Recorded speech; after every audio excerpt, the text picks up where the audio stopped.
Whenever you're ready. Okay. Well, I'm Navio Occhialini, and I've been a member of the National Muzzleloading Rifle Association for 51 years. I've taken up almost every form of muzzleloading shooting, from rifle to shotgun to pistol to smoothbore.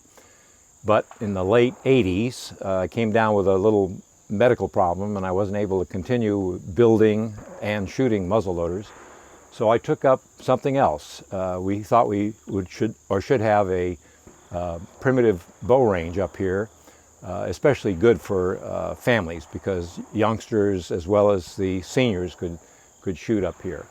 So we started this range and about 2000, and it has grown ever since.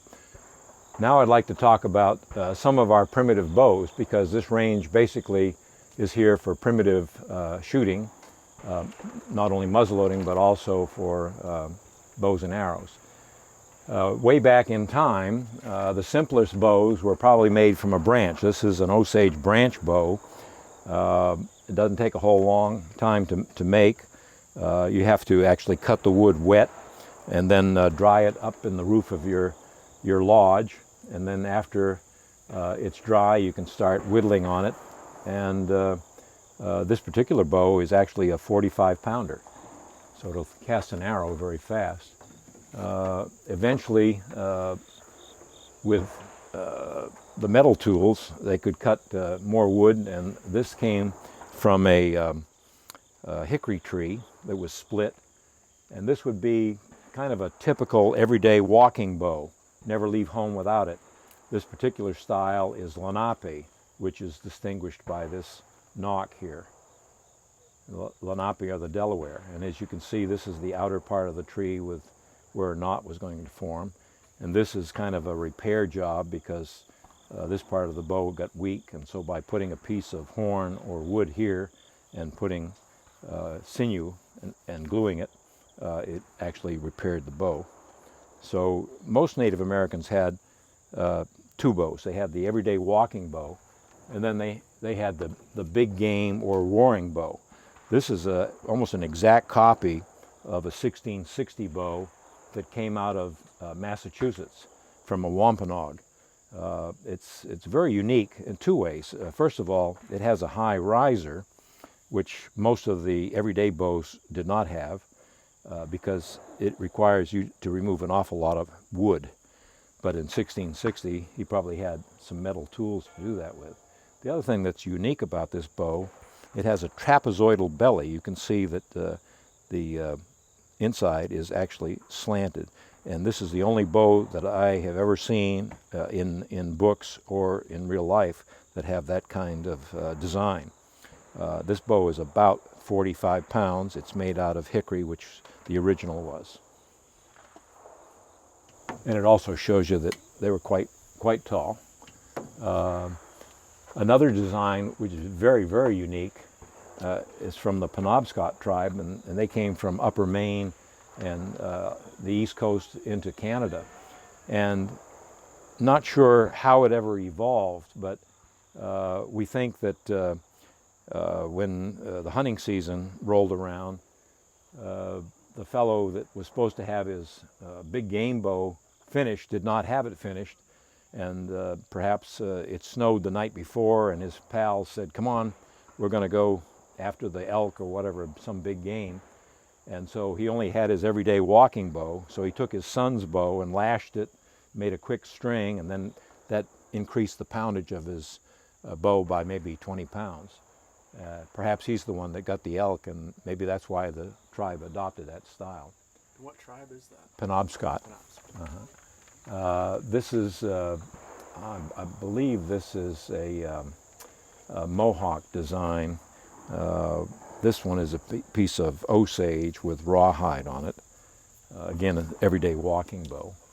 And the eastern woodland bows are distinguished from the western bows in that they did not use sinew on the back of the bow. This is a western bow under construction.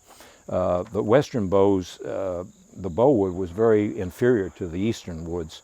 This particular one is ash, which is pretty good wood, but out there they would probably use something like, trying to think, what is it? Not willow, but cottonwood is probably what they used to use.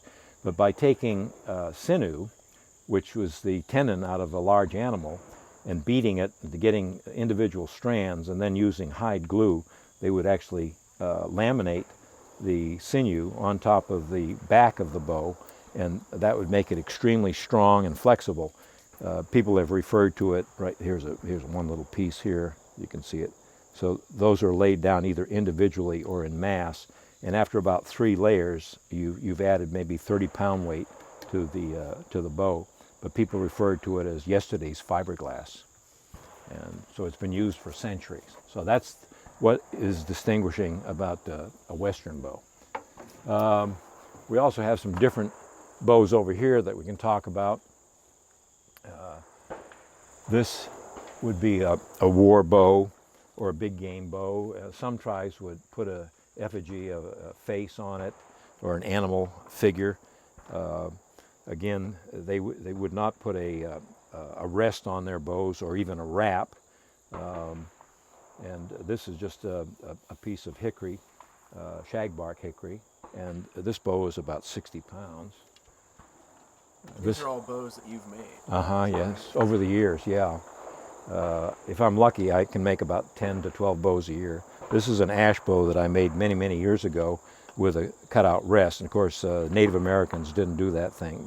But today, people that shoot primitive bows sometimes put a rest on it like that.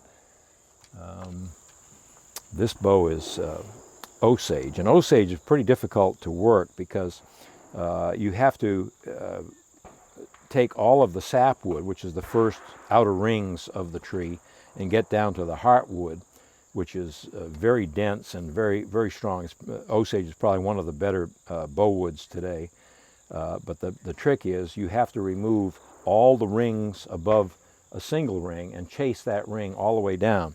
So once you have a blank of wood, it could take you a week or 2 weeks just to get down to that one growth ring and chase it all the way down. And if you violate a growth ring as you're working, then you've got to remove all of that other ring to get down to, again, one true growth ring. So this is an Osage. Now here's something that's kind of interesting. This is the same wood species, but this one, this shagbark hickory, was harvested in July, and I was able to pull the bark off. So this is the first growth ring of the tree. It makes a very, very strong bow and a lasting bow because it's less likely to split because all the rings are perfectly in order. This is the same species, but this was harvested later in the year, like perhaps late September, early October. And what you had to do was to remove as much bark as you could, but not try to violate any of the rings. And so these dark pieces here, that's the cambium layer that's inside the tree. That's where all the nutrients go up the tree, and that's also what the beavers eat when they chop down a tree.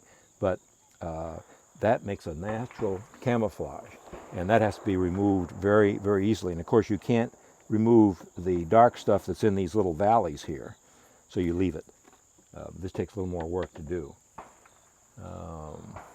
This is a unique design. This is about 7,000 BC, I'm sorry. So it's about 9,000-year-old design that came out of Denmark.